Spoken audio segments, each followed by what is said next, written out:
exonerated or removed from liability. If something develops, the DEP has been known to go in and take care of it, and they do clean up areas that they develop.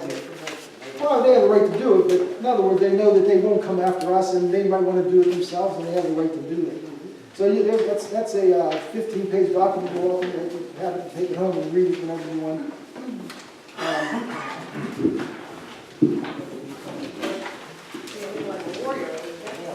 I need a lawyer with this. It's good background reading. Yeah.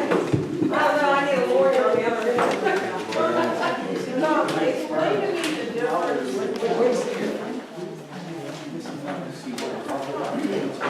All right, G is just working. You want the lights on? You want the lights on above you? G is the report, the slide showed that Dan Dodger showed at that meeting on a couple weeks ago. And you have a copy of this. H is just a string of emails that I talked about trying to get the professionals here and that we weren't successful. Now, J is the actual details of the grant itself. All right, let's all have a nice big glass of we're almost done. A couple more short pages.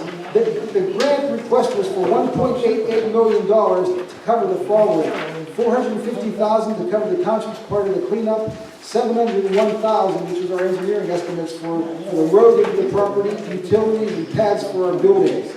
That leaves $729,000, which will go towards the $1.18 million that estimate that ABB will have to pay to cover the coal pile. And I have one thing here to read.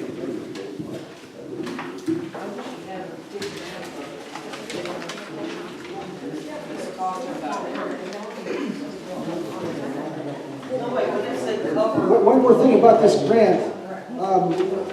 Phone conversation record with Patrick Webb of the Abandoned Mine Reclamation Grant Area. His name is Mr. Webb. It says, Mr. Webb confirmed that there was no signature page with the application. All of it. Mr. Webb indicated that this grant was with the A&L pilot program, which allowed for other costs to be included for reuse of the project. In this case, the future public works building to be included. As such, a portion of the access road and utilities beyond the cost. It's really a couple more minutes. Where are you at, Tom, right now? Well, I just have something that I was reading from the grant report that we got as a phone conversation and it was typed out. As Mr. Webb said, that the grant was with a pilot program which allowed for other costs to be included for reuse of the property. In this case, the future public works building to be included. As such, a portion of the access road and utilities beyond the cost to complete the mine spoil coverage could be paid for by the grant. And then he also says this last thing, which is worrisome. Mr. Grant also indicated the grant was approved by the federal government, which is the most difficult part of the process, and the non-solicitation agreement was the next step in the process. He indicated that they are aware of current discussions ongoing in the township and have stopped preparation of the non-solicitation agreement, and they are looking for other places to spend the money, which must be used within 2.5 years. So our grant is in jeopardy just because of the discussions of maybe killing the deal. Now, just the last thing I have here is K, and you don't have to read it. It's just, if you read the DEP consent order, it refers several times to section 401 of the DEP code, and that's just the section 501. And the main sentence says that any person demonstrating compliance with the environmental remediation standards established shall be relieved of further liability for the remediation. Thanks. So that's all I had for there. I do have copies of the map. I know you can't see it. I couldn't make copies of this thing here. It's too small. But it shows all the existing test water wells, the core bores, the ones of the future ones that are planned. So the township building. Yeah, well, the township building, I think we're going to have a big copy. Yeah, I guess we could put that on the website too. But just in case you didn't know, core bores are where they have a hollow auger or core that drills down through the earth to hit bedrock. It pulls the core fills up with soil the whole way down, they pull the coil out and take all the soil in the layers and they analyze every single layer. And that's how they, that's what a core board is. So that's what I already had here. According to that letter, you have what, 2.5 years to make a decision? No, to use it. Oh, you use it? Yeah, we're running out of time.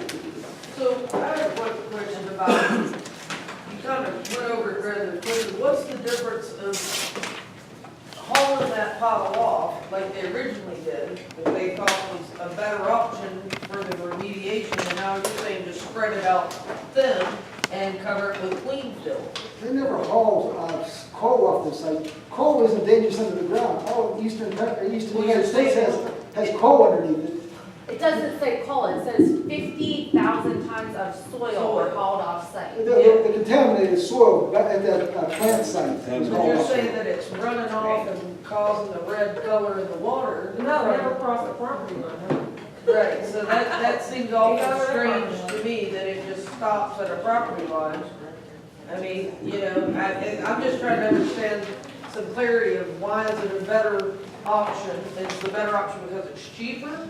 Or is it a better option because it's safer to cover it up so that the dust and the arsenic or whatever other chemicals you mentioned there versus hauling it off and disposing of it or burning it, like I've heard several people talk that they took a bunch of it and burned it and they considered that clean soil after they burned it. That soil was tested, that coal pile was tested, they said the BTUs weren't worth anything. It wasn't worth even trying to use it like some of the golf piles.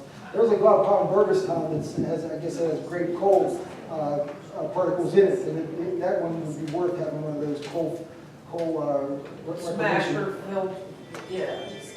But again, I mean, I'm not here to try to answer questions. I'm here to try to see if you guys would talk to Frankie. He's his keys. I mean, there's just no question. I'm not trying to convince. I'm not trying to convince. I'm not trying to convince anybody to change their mind about the project itself or anything like that. I'm just trying to get people to change their mind, to get the professionals here so you can ask them questions. In package H, is there any emails addressed that this meeting was happening to I them? don't know. Because I don't see anything that, I see emails here, but I just don't see anything addressed that they were invited to come. The email string that I put was just on us trying to get the professionals here. So were they invited? They were invited. Email? They were invited and it was denied. it's not in the package. I have heard elected officials. Three supervisors. Go ahead, ask your. I got a couple of questions for you. You didn't answer, I'll be out of here.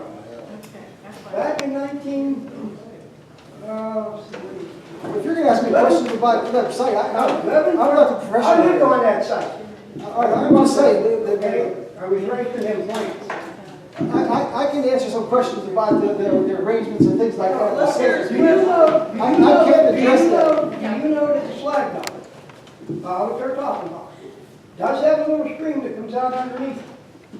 That little stream runs. It's not a very big stream, but does anybody here from the fire department remember pumping out the basement of the little red house at the corner? Yeah.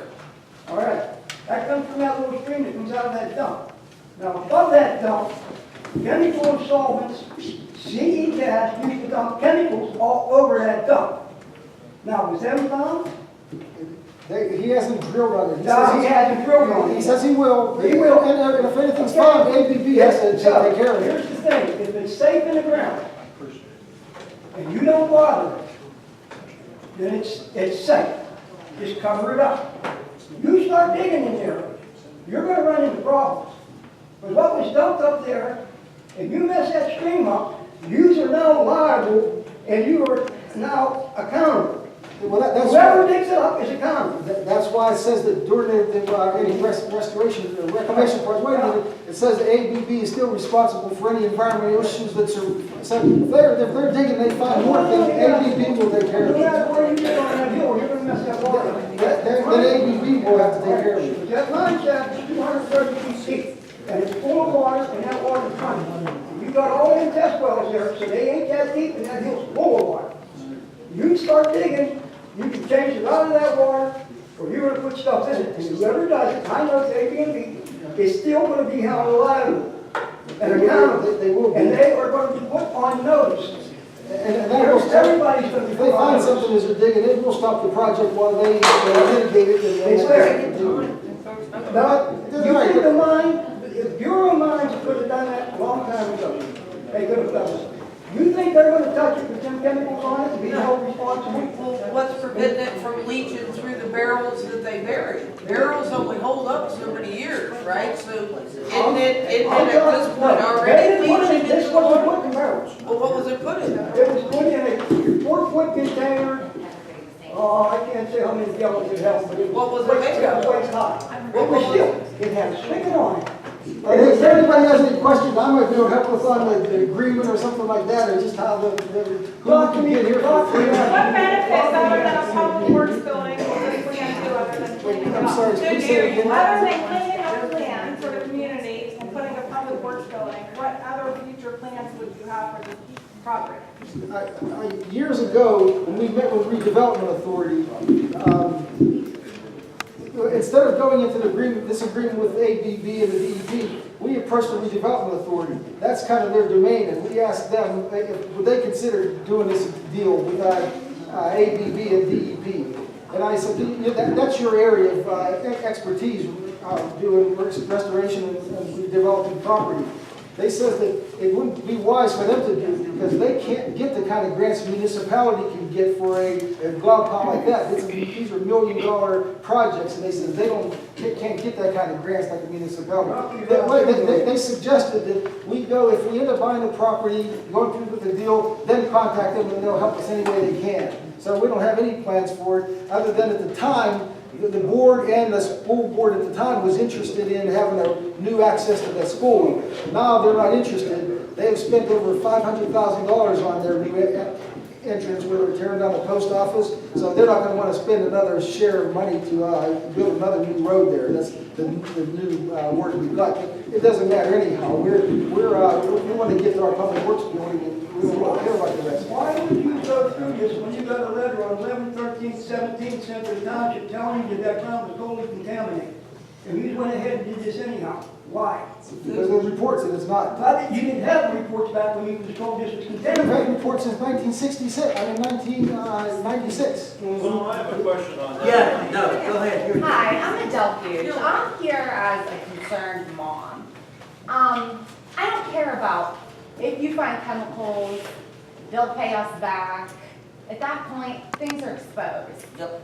And my question is, I'm trying to get up to speed. I missed the original meeting with the slideshow.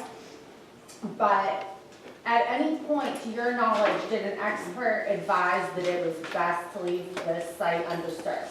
Never.